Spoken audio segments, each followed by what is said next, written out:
പറയുന്നത് നമ്മളെല്ലാ ഗേൾസും go through ചെയ്യുന്ന ഒരു നാച്ചുറൽ പ്രോസസ് ആണ് അല്ലെ. But many of us ignore little hygiene habits that can make us comfortable, fresh and healthy. അപ്പൊ ഞാൻ ഇന്നത്തെ വീഡിയോയില് നിങ്ങളുമായിട്ട് ഷെയർ ചെയ്യുന്നത് പ്രാക്ടിക്കൽ ആയിട്ടുള്ളതും വളരെ സിമ്പിൾ ആയിട്ടുള്ള ബേസിക് ആയിട്ടുള്ള പീരിയഡ് ഹൈജീൻ ടിപ്സ് ആണ്. എനിക്കറിയാം എന്റെ ചാനലിൽ കുറെ പേര് ടീനേജേഴ്സ് ഉണ്ട്. അതിൽ തന്നെ ഇപ്പം മെൻസ്ട്രേഷൻ ഒക്കെ സ്റ്റാർട്ട് ചെയ്തിട്ടുള്ള ആൾക്കാർ വരുന്നുണ്ട്, ഇനി സ്റ്റാർട്ട് ചെയ്യാൻ പോകുന്ന ആൾക്കാരൊക്കെ ഉണ്ട്. അപ്പൊ അവർക്കൊക്കെ ഈ ഒരു വീഡിയോ യൂസ്ഫുൾ ആവുമെന്ന് വിചാരിക്കുന്നു. So let's jump into the video. ഒന്നാമത്തെ ടിപ്പ് എന്ന് പറയുന്നത് change your sanitary products regular. നിങ്ങൾ പാഡ്സോ ടാമ്പൻസോ അല്ലെങ്കിൽ മെൻസ്ട്രൽ കപ്പോ യൂസ് ചെയ്യുന്നവരായിക്കോട്ടെ, എല്ലാം ഒരു റെഗുലർ ഇന്റർവെൽ വെച്ചിട്ട് ചേഞ്ച് ചെയ്യാൻ വേണ്ടി ശ്രദ്ധിക്കാം. എന്റെ ഒരു അറിവില് പാഡ്സിനും ടാമ്പൻസിനും അതുപോലെ തന്നെ മെൻസ്ട്രൽ കപ്പിനും ചേഞ്ച് ചെയ്യേണ്ട ഇന്റർവെൽ എന്ന് പറയുന്നത് ഡിഫറെന്റ് ആണ്. പാഡ്സിന്റെ കേസ് എടുക്കുകയാണെങ്കിൽ 4 to 6 hours എന്നുള്ള ഒരു ഇന്റർവെല്ലിലാണ് നമ്മൾ പാഡ്സ് മാറ്റുന്നത്. ടാമ്പൻസും കാര്യങ്ങളൊക്കെ ആണെങ്കിൽ 4 to 8 hours ആണ് നമ്മുടെ ടാമ്പൻസിന്റെ ചേഞ്ച് ചെയ്യുന്ന ഒരു ഇന്റർവൽ ടൈം എന്ന് പറയുന്നത്. ആൻഡ് മെൻസ്ട്രൽ കപ്പിന്റെ കാര്യം എടുത്ത് നോക്കുകയാണെങ്കിൽ 8 to 10 hours വരെ നമുക്കത് യൂസ് ചെയ്യാം. നിങ്ങളുടെ ഫ്ലോവും റേറ്റും കാര്യങ്ങളും അനുസരിച്ചിട്ടായിരിക്കും നിങ്ങളൊരു മെൻസ്ട്രൽ കപ്പ് സെലക്ട് ചെയ്യുന്നുണ്ടാവുക. സോ അതിനനുസരിച്ചിട്ട് നമുക്കത് ചേഞ്ച് ചെയ്ത് കൊടുക്കാവുന്നത്. ഞാൻ ലാസ്റ്റ് അപ്ലോഡ് ചെയ്ത ഒരു ലോങ് വീഡിയോയിൽ ഞാൻ എന്റെ പീരിയഡ് ക്രാംസിനെ പറ്റിയിട്ടൊക്കെ പറഞ്ഞിട്ടുണ്ടായിരുന്നു. അപ്പൊ ആ വീഡിയോന്റെ അടിയിൽ ഒരു കുട്ടി കമന്റ് ചെയ്തിട്ടുണ്ടായിരുന്നു ഞാൻ എന്താണ് യൂസ് ചെയ്യാറെന്നത്. ആ ഗേൾ തന്നെയാണ് എനിക്ക് ഈ ഒരു വീഡിയോ ചെയ്യാനുള്ള ഒരു ഇൻസ്പിറേഷൻ കൂടി തന്നത്. ഞാൻ പാഡ് ആണ് യൂസ് ചെയ്യുന്നത്. പീരിയഡ്സ് സ്റ്റാർട്ട് ചെയ്ത മുതൽ തന്നെ ഞാൻ പാഡ്സ് ആണ് യൂസ് ചെയ്തിട്ടുണ്ടായിരുന്നത്. പാഡ്സ് ഞാൻ ആദ്യം തന്നെ പാഡിന്റെ കാര്യം പറയുകയാണെങ്കിൽ നിങ്ങൾ എപ്പോഴും സെലക്ട് ചെയ്യേണ്ടത് ഒരു കോട്ടൺ ബേസ്ഡ് ആയിട്ടുള്ള പാഡ് ആയിരിക്കണം. പാഡ് യൂസ് ചെയ്യുന്നുണ്ടെങ്കിൽ ടാമ്പൻസും അതുപോലെ തന്നെ മെൻസ്ട്രൽ കപ്പും ഞാൻ യൂസ് ചെയ്യാത്തതുകൊണ്ട് എനിക്ക് അതിന്റെ എക്സ്പീരിയൻസ് പറഞ്ഞു തരാൻ പറ്റില്ല. പക്ഷെ എന്താ പറയുക, മെൻസ്ട്രൽ കപ്പ് കുറച്ചും കൂടി ഡ്യൂറബിൾ ആയതുകൊണ്ട് ഇക്കോ ഫ്രണ്ട്ലി ആയത് ഇതൊക്കെ കൊണ്ട് നമുക്ക് മെൻസ്ട്രൽ കപ്പിന് എന്തായാലും ഒരു അതിന്റെ തട്ട് താഴെ തന്നെ ഇരിക്കുന്നു അറിയില്ലേ, അങ്ങനെയാണ് ഇപ്പോഴത്തെ സ്ഥിതി ഉള്ളത്. പക്ഷെ എനിക്ക് തോന്നുന്നു മെൻസ്ട്രൽ കപ്പ് ഭയങ്കര അടിപൊളിയാണ് യൂസ് ചെയ്യാൻ. ഇനി ഫ്യൂച്ചറിൽ ഞാൻ യൂസ് ചെയ്യുന്ന സമയം ഉണ്ടെങ്കിൽ എന്തായാലും ഞാൻ നിങ്ങൾക്ക് അത് ഷെയർ ചെയ്യുന്നതായിരിക്കും. ഇപ്പൊ എനിക്ക് എന്തോ അത് യൂസ് ചെയ്യാൻ വേണ്ടി തോന്നുന്നില്ല. ഞാൻ കൂടുതൽ കംഫർട്ടബിൾ ആയി ഇരിക്കുന്നത് പാഡിലാണ്. ചിലപ്പോൾ മെൻസ്ട്രൽ കപ്പ് യൂസ് ചെയ്യുന്ന സമയത്ത് ഞാനത് മാറ്റി പറയുമായിരിക്കും. നമുക്ക് നോക്കാം. Most of the teenagers use ചെയ്യുന്ന ഒരു സംഭവം എന്ന് പറയുന്നത് പാഡ് ആയിരിക്കും അല്ലെ. അപ്പൊ നിങ്ങൾക്ക് എങ്ങനെയാണ് ഈ ഒരു ടൈമിങ് കാര്യങ്ങൾ ഓർത്ത് വെക്കുന്നത് വെച്ചാൽ, ഇപ്പൊ ഒരു 8 മണിക്കാണ് നമ്മൾ പാഡ് വെച്ചത് എങ്കിൽ നമ്മൾ ഒരു 6 hours മാക്സിമം വെക്കാൻ വേണ്ടി പാടുള്ളൂ. സോ നിങ്ങൾക്ക് ഒരു ലഞ്ച് ബ്രേക്ക് ഒക്കെ ആകുന്ന സമയത്ത് പാഡ് മാറ്റിയിട്ട് വേറെ പാഡ് വെക്കാവുന്നതാണ്. ഇനി ആ പാഡ് നമുക്ക് വീട്ടിലെത്തിയതിനു ശേഷം കുളിക്കുന്ന ടൈമിൽ നമുക്കത് റിമൂവ് ചെയ്തിട്ട് വേറൊന്ന് വെക്കാവുന്നതാണ്. ഇങ്ങനെ ഒരു ഇന്റർവൽ ടൈമിൽ നമുക്ക് മാറ്റിക്കഴിഞ്ഞാൽ കുറച്ചും കൂടി ഹൈജീനിക് ആയിരിക്കും ആ ഒരു പീരിയഡ് സൈക്കിൾ എന്ന് പറയുന്നത്. ഒരു ഹൈജീൻ ടിപ്പ് നിങ്ങൾ എന്തായാലും മറക്കാതെ നിങ്ങളുടെ മെൻസ്ട്രേഷൻ ടൈമിൽ യൂസ് ചെയ്യാം. ഒരു കാര്യം എന്ന് പറയുന്നത് നമ്മൾ ഡൗൺ ഡെയർ പീരിയഡ്സിന്റെ ടൈമിലും അല്ലാതെയും വാഷ് ചെയ്യുന്നത് വളരെയധികം ഇമ്പോർട്ടന്റ് ആയിട്ടുള്ള ഒരു കാര്യമാണ്. പക്ഷേ പീരിയഡ്സിന്റെ സമയത്ത് അധികമായിട്ടുള്ള ഭയങ്കര സ്മെല്ലുള്ള പെർഫ്യൂംഡ് ആയിട്ടുള്ള സോപ്സും ഇന്റിമേറ്റ് വാഷസും കാര്യങ്ങളൊക്കെ യൂസ് ചെയ്യാതിരിക്കുന്നതാണ് നല്ലത്. ഒരു പെർഫെക്റ്റ് pH ബാലൻസ് മെയിൻറ്റെയിൻ ചെയ്യാൻ വേണ്ടിയിട്ട് നമ്മൾ ഒരു മൈൽഡ് ആയിട്ടുള്ള എന്തെങ്കിലും സോപ്പ് കൊണ്ടോ അല്ലെങ്കിൽ നോർമൽ ആയിട്ടുള്ള ഒരു ലൂക്ക് വാം വാട്ടർ വെച്ചിട്ട് വാഷ് ചെയ്യുന്നതായിരിക്കും ഏറ്റവും കൂടുതൽ നന്നാവുക. അടുത്തൊരു കാര്യം എന്ന് പറയുന്നത് നമ്മൾ നേരത്തെ പറഞ്ഞിട്ടുള്ള ഒരു കാര്യത്തിന്റെ കണ്ടിന്യൂഷൻ തന്നെയാണ്. നമ്മൾ എപ്പോഴും ആ ഒരു ഏരിയ ഡ്രൈ ആക്കി വെക്കുക എന്നുള്ളതാണ്. ഇത് ഈവൻ നമ്മൾ മെൻസ്ട്രൽ സൈക്കിളിൽ അല്ലെങ്കിൽ പോലും, അതായത് നോർമൽ ഡേയ്സ് ആണെങ്കിലും നമ്മൾ ആ ഒരു ഏരിയ വാഷ് ചെയ്തതിന് ശേഷം ഡ്രൈ ആക്കി വെക്കാൻ വേണ്ടിയിട്ട് എന്തായാലും ശ്രദ്ധിക്കണം. ഇത് എത്ര പേര് ഫോളോ ചെയ്യുന്നുണ്ടെന്ന് എനിക്കറിയില്ല. പക്ഷേങ്കിൽ അവിടെ ഇങ്ങനെ വെറ്റായി നിൽക്കുന്ന സമയത്ത് നമ്മൾ അണ്ടർവെയറും വെറ്റാവും. അങ്ങനെ അവിടെ നമുക്ക് ഇൻഫെക്ഷൻസും കാര്യങ്ങളും വരാനുള്ള ചാൻസും വളരെയധികം കൂടുതലാണ്.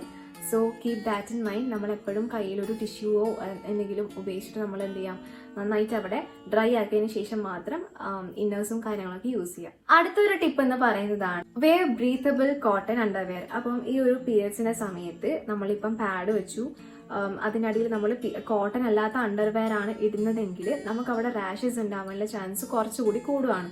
ഇപ്പം യൂസ് ചെയ്യുന്ന പാഡിനും ഞാൻ നേരത്തെ പറഞ്ഞ പോലെ ശ്രദ്ധിക്കണം. കോട്ടൺ ബേസ്ഡ് ആയിട്ടുള്ള പാഡ് മാത്രമേ യൂസ് ചെയ്യാൻ വേണ്ടി പാടുള്ളൂ. ഇല്ലെങ്കിൽ നിങ്ങൾക്ക് എന്തായാലും റാഷസ് വരാനുള്ള ചാൻസ് കൂടുതലാണ്.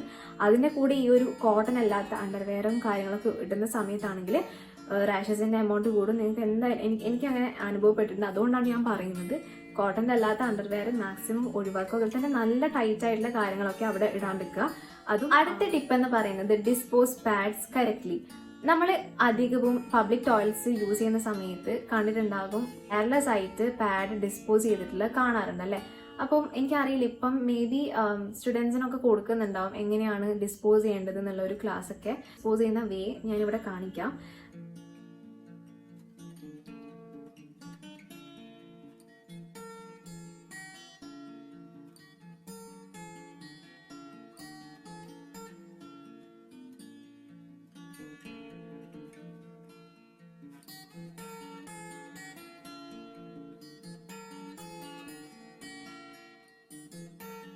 പീരിയഡ്സിന്റെ സമയത്ത് അധിക ഗേൾസും നേരിടുന്ന ഒരു പ്രശ്നമാണ് ക്രാംസ് എന്ന് പറയുന്നത്. സോ എനിക്ക് നാച്ചുറലി ഈ ക്രാംസ് പോക്കാനുള്ള വഴിയുണ്ടോ എന്ന് എനിക്ക് അറിയില്ല, കംപ്ലീറ്റ് ആയിട്ട് പോക്കാൻ വേണ്ടിയിട്ട്. പക്ഷെ നമുക്ക് കുറച്ച് റിലീഫ് കിട്ടാൻ വേണ്ടിയിട്ട് സഹായിക്കുന്ന കുറച്ച് കാര്യങ്ങളുണ്ട്.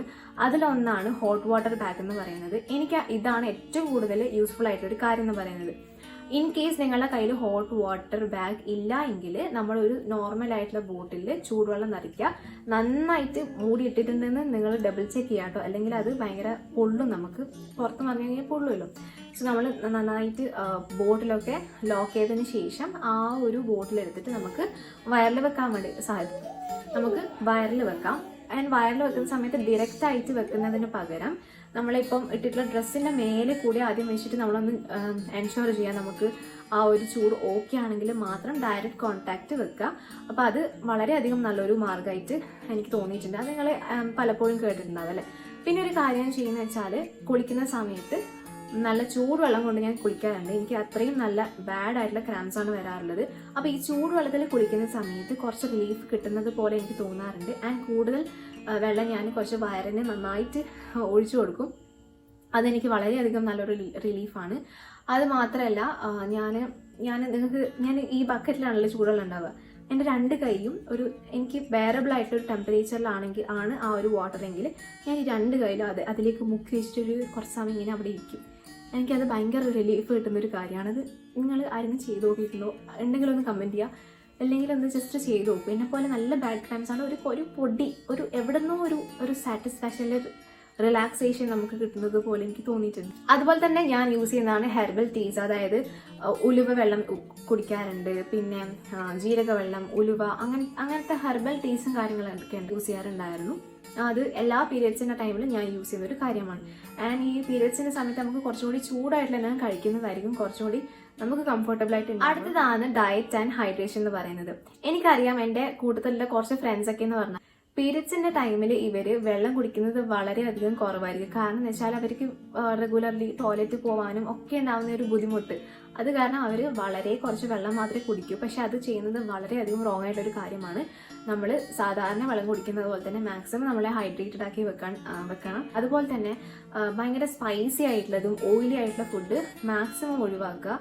ഇപ്പം എൻ്റെ ഒക്കെ കേസ് പറയുകയാണെങ്കിൽ ഞാൻ ആ ടൈമിൽ അധികം എനിക്ക് ഗ്യാസ് ട്രബിളും കാര്യങ്ങളൊന്നും വരുത്താത്ത, ഡയജഷൻ കുറച്ചും കൂടി സ്മൂത്തറായിട്ട് നടക്കുന്ന എന്തൊക്കെ ഫുഡുണ്ടോ അതാണ് ഞാൻ കഴിക്കാൻ വേണ്ടി കൂടുതൽ പ്രിഫർ ചെയ്യുക. നല്ല കുറേ ഈ എന്താ പറയുക ഭയങ്കര ഓയിലി ആയിട്ടുള്ള ഫുഡും കൂടി കഴിച്ചു കഴിഞ്ഞാൽ അന്നത്തെ ദിവസത്തിന് ഒരു തീരുമാനമാകും. So avoid junk food or oily food or spicy food.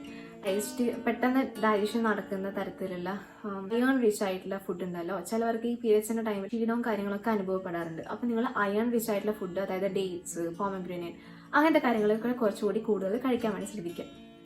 ഞാൻ എൻ്റെ പീരിയഡ്സിൽ ഒരിക്കലും സ്കിപ്പ് ചെയ്യാത്തൊരു കാര്യമാണ് ഡേറ്റ്സ് കഴിക്കുക എന്നുള്ളത്. അടുത്തൊരു കാര്യം എന്ന് പറയുന്നത് ക്യാരി പീരിയഡ് കിറ്റ്. അപ്പം നമ്മുടെ ബാഗിൽ whether you are going to school, college or office or anywhere നിങ്ങളുടെ കയ്യിലൊരു പീരിയഡ് കിറ്റ് ഉണ്ടാവുക. ആൻഡ് പീരിയഡ് കിറ്റിൻ്റെ അകത്ത് നമുക്ക് പാഡ് അല്ലെങ്കിൽ ടാമ്പൻസോ പിന്നെ എന്തെങ്കിലും, അതുപോലെ തന്നെ മാർക്കറ്റിൽ ഇപ്പം സാനിറ്ററി ലൈനർ എന്ന് പറയുന്ന സാനിറ്ററി ലൈനർ അല്ലെങ്കിൽ അതായത് പാഡിൻ്റെ വളരെ കുഞ്ഞൊരു സാധനം. കോട്ടിങ്ങും കാര്യങ്ങളും വരുന്ന സമയത്ത് ഞാനത് യൂസ് ചെയ്യാറുണ്ട്. അപ്പോൾ നമുക്ക് വലിയൊരു പാഡിൻ്റെ ഉപയോഗമില്ലല്ലോ, സോ നമുക്കത് യൂസ് ചെയ്യാം. അപ്പോൾ ഈ ഒരു കിറ്റിനകത്ത് നമുക്ക് യൂസ് ചെയ്യേണ്ട പാഡ്, അതുപോലെ തന്നെ പാൻറ്റി ലൈനർ, ഈ 2 കാര്യങ്ങൾ യൂസ് ചെയ്യാം. അതുപോലെ നമുക്ക് സാനിറ്റൈസർ വെക്കാം. അതും അല്ലെങ്കിൽ ഡിസ്പോസിബിൾ എന്തെങ്കിലും ബാഗ്സ് ഉണ്ടെങ്കിൽ, ന്യൂസ് പേപ്പർ, പിന്നെ ഒരു ടിഷ്യൂ, നമുക്ക് അത്യാവശ്യത്തിന് വേണ്ട കുറച്ച് കാര്യങ്ങളാണ് ഇതിൽ വെക്കേണ്ടത്. അപ്പോൾ ഇന്നത്തെ വീഡിയോ നിങ്ങൾക്ക് ഇഷ്ടപ്പെട്ടെന്ന് വിചാരിക്കുന്നു. ഇതുപോലത്തെ വീഡിയോ ഇനിയും കാണണമെങ്കിൽ എന്തായാലും ഒന്ന് കമൻറ്റ് ചെയ്യണം. ആൻഡ് നിങ്ങളുടെ കമൻറ്റും കാര്യങ്ങളും എന്നെ വളരെയധികം വാല്യൂ ചെയ്യുന്നൊരു കാര്യമാണ്. സോ നേരത്തെ പറഞ്ഞ പോലെ തന്നെ this video is totally dedicated to my young people out there. So bye guys, till the next video. This is me Anika Ramesh signing off. Bye.